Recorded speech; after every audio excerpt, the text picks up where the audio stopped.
আমরা খুবই শোকাহত, বাংলাদেশের মানুষ সবাই শোকাহত। আমাদের প্রিয় দেশনেত্রী, তিনবারের সফল প্রধানমন্ত্রী, জনগণের নেত্রী, বাংলাদেশ জাতীয়তাবাদী দলের সভানেত্রী চেয়ারপারসন বেগম খালেদা জিয়া আমাদের মাঝ থেকে ইন্তেকাল করেছেন।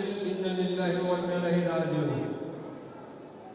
আমরা তার আত্মার মাগফিরাত কামনার্থে এখানে বসে আপনারা ওলামা আলেম ওলামাদের সমন্বয়ে আমাদের পবিত্র হাফিজাগার কবরমধ্যে ছাত্ররা যারা হাফেজ, ওনাদের দ্বারা আমরা 101 খতম আমরা আদায় করতেছি এবং পাশাপাশি 1 লক্ষ বার তালিমের মাধ্যমে তালিম আদায় করবো। খতমে গাউসিয়া হবে, খতমে হায়াতুন হবে, বাদ মাগরিব। আপনারা এসেছেন, আপনাদের জন্য আপনাদেরকে অসংখ্য ধন্যবাদ।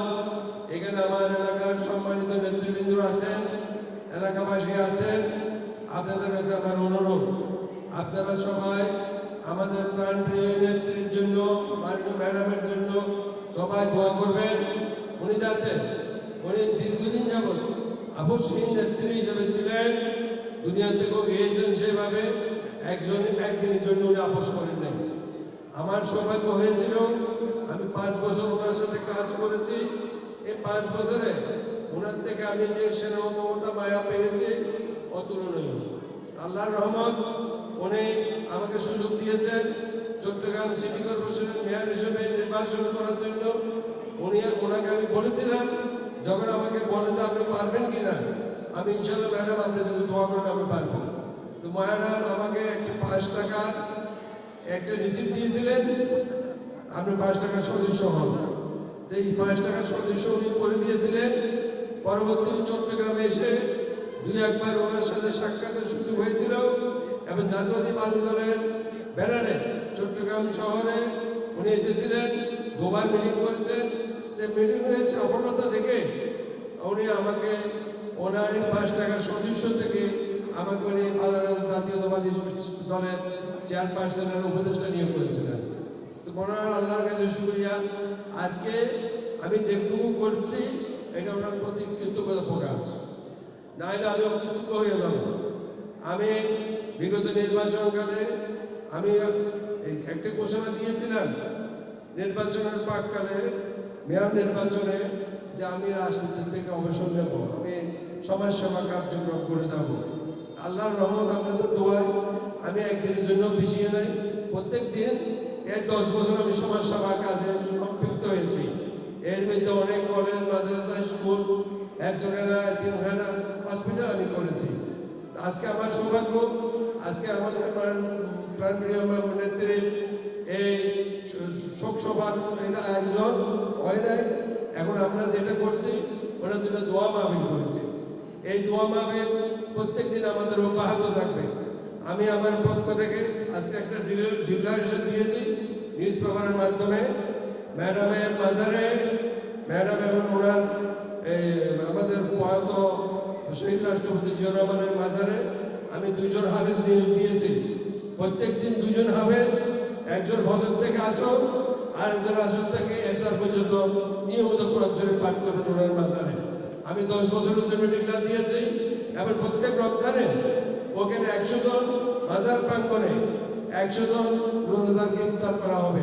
আমি আগেও করেছি, এখানে একটা সুযোগ ছিল না, সুযোগ করে আমি 25 জন ইফতার পাঠাতাম। একটা মসজিদ আছে পাশে, মসজিদের একটা ফ্যান দেয় নেই। ইমাম সাহেব আমাকে বলছে আমাদেরকে এখানে কিছু দেয় না, ইফতারে কেউ পাঠায় না।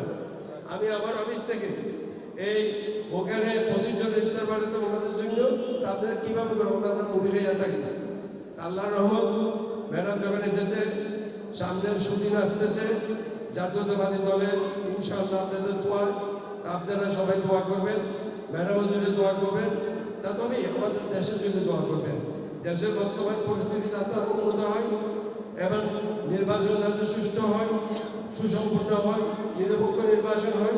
ইনশাআল্লাহ বাংলাদেশ জাতীয়তাবাদী দলের ব্যানারে এই দেশে যদি সরকার গঠন হয়, আমরা ইনশাআল্লাহ সবাই উপকৃত হবে, দেশবাসী উপকৃত হবে। সবাইকে আবারও আপনারা ছয়জন কোরআন মসজিদের তেলাওয়াতে একটু শরীক হন। সবাইকে ধন্যবাদ। আসসালামু আলাইকুম।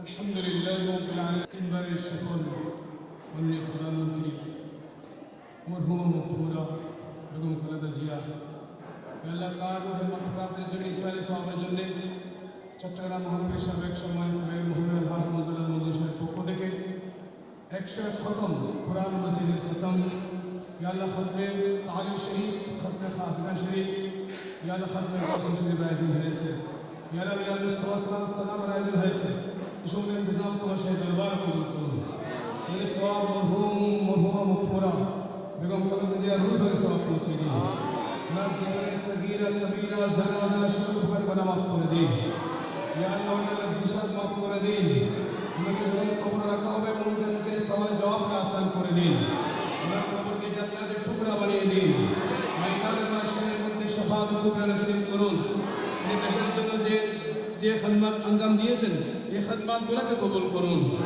ওনার পরিবার পরিজন পুত্রের উপর রহমত নাজিল করুন দেশের উপর রহমত নাজিল করুন আমাদের সকলের উপর ইয়াদ গুনাহগার কবুল করুন اللهم سهل يا إلهي علينا كل صوم بحرمة السيد الأبرار صلى الله تعالى على خير خلقه محمد وعلى آله وأصحابه أجمعين وارحمنا برحمتك يا أرحم الراحمين. السلام عليكم.